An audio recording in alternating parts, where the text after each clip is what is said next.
സംസ്ഥാനത്തെ +1 സീറ്റുകൾ വർദ്ധിപ്പിച്ചു. 7 ജില്ലകളിലെ സർക്കാർ സ്കൂളുകളിൽ 30%, എയ്ഡഡ് സ്കൂളുകളിൽ 20% സീറ്റ് വീതമാണ് സർക്കാർ വർദ്ധിപ്പിച്ചത്.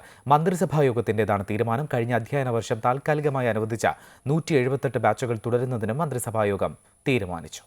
+1 സീറ്റുകളുടെ കാര്യത്തിൽ കഴിഞ്ഞ തവണ വലിയ അഭാവമാണുണ്ടായത്. ഇതിൽ ഏറ്റവും കൂടുതൽ സീറ്റുകൾ കുറവ് വന്നത് മലബാർ മേഖലയിലാണ്. ഈ സാഹചര്യം ഒഴിവാക്കാനാണ് ഇത്തവണ മുൻകൂട്ടി സീറ്റുകളുടെ എണ്ണം വർദ്ധിപ്പിച്ചുകൊണ്ട് സർക്കാർ തീരുമാനമെടുത്തത്. 2022-23 അധ്യയന വർഷം താൽക്കാലികമായി അനുവദിച്ച 77 ഹയർ സെക്കൻഡറി ബാച്ചുകളും ഷിഫ്റ്റ് ചെയ്ത 4 ബാച്ചുകളും 23-24 അധ്യയന വർഷം താൽക്കാലികമായി അനുവദിച്ച 97 ബാച്ചുകളും ധനകാര്യ വകുപ്പിന്റെ അനുമതിക്ക് വിധേയമായി തുടരുന്നതിനാണ് മന്ത്രിസഭാ യോഗം തീരുമാനമെടുത്തത്.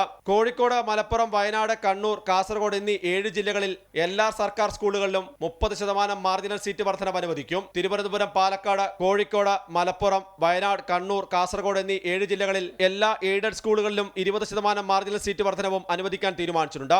ഇതിനു പുറമെ ആവശ്യപ്പെടുന്ന എയ്ഡഡ് സ്കൂളുകൾക്ക് 10% കൂടി മാർജിനൽ സീറ്റ് വർധനവ് അനുവദിക്കാനും തീരുമാനമായി. കൊല്ലം, എറണാകുളം, തൃശൂർ ജില്ലകളിൽ എല്ലാ സർക്കാർ എയ്ഡഡ് ഹയർ സെക്കൻഡറി സ്കൂളുകളിലും 20% മാർജിനൽ സീറ്റ് വർധനവാണ് ഉണ്ടാവുക.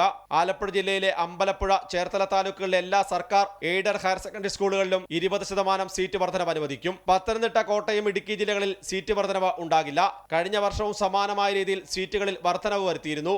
മുൻ വർഷങ്ങളിലെ സാഹചര്യങ്ങൾ മുന്നിൽ കണ്ടാണ് ഇത്തവണ നടപടികൾ സർക്കാർ വേഗത്തിലാക്കിയത്. കഴിഞ്ഞ തവണ 77,967 വിദ്യാർത്ഥികൾ പരീക്ഷ എഴുതിയ മലപ്പുറത്ത് ഇത്തവണ SSLC പരീക്ഷ എഴുതിയത് 79,938 പേരാണ്. അതുകൊണ്ട് ഇത്തവണയും പ്രതിസന്ധിക്കുള്ള സാധ്യത കണക്കിലെടുത്താണ് സർക്കാരിന്റെ ഭാഗത്തുനിന്ന് നടപടികളായത്. അമൃത ന്യൂസ്, തിരുവനന്തപുരം.